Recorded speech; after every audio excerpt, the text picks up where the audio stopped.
এইবারের কোপা আমেরিকার শুরুর আগে জানিয়ে দিয়েছিল কর্তৃপক্ষ, মাঠে কোনো ভক্ত ঢুকে পড়লে তার জন্য কঠিন শাস্তি থাকছে, 6 মাসের জেল।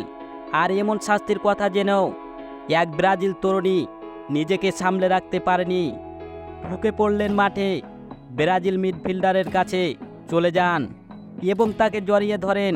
তাতে কিছুক্ষণের জন্য খেলা বন্ধ থাকে। নিরাপত্তা কর্মীরা অবশ্যই সাথে সাথে এ তরুণীকে মাঠ থেকে বাইরে নিয়ে যান এবং তাকে হেফাজতে নেন। তাতে তরুণীর চোখে মুখে সামান্যটুকু ভয় ছিল না, বরং মাঠে ঢুকে তার প্রিয় খেলোয়াড়কে 1 সেকেন্ডের জন্য জড়িয়ে ধরতে পেরে তিনি ব্যাপক খুশি ছিলেন। ঘটনাটি ঘটে ম্যাচের 91 মিনিটের সময়। হুট করে ম্যাচের খেলা থামিয়ে দেন রেফারি।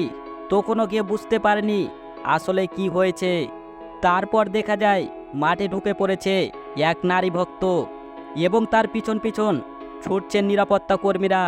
মাঠে ঢুকে এ তরুণীর সরাসরি চলে যান ব্রাজিলের মিডফিল্ডারের কাছে এবং তাকে গিয়ে জড়িয়ে ধরেন। এখন শেষ পর্যন্ত এই তরুণীর কি হয়, কোপা আমেরিকার কর্তৃপক্ষ তাকে কি শাস্তি দেবে, 6 মাসের জেল, তা দর্শক আপনার মূল্যবান মতামত অবশ্যই কমেন্টে জানাবেন।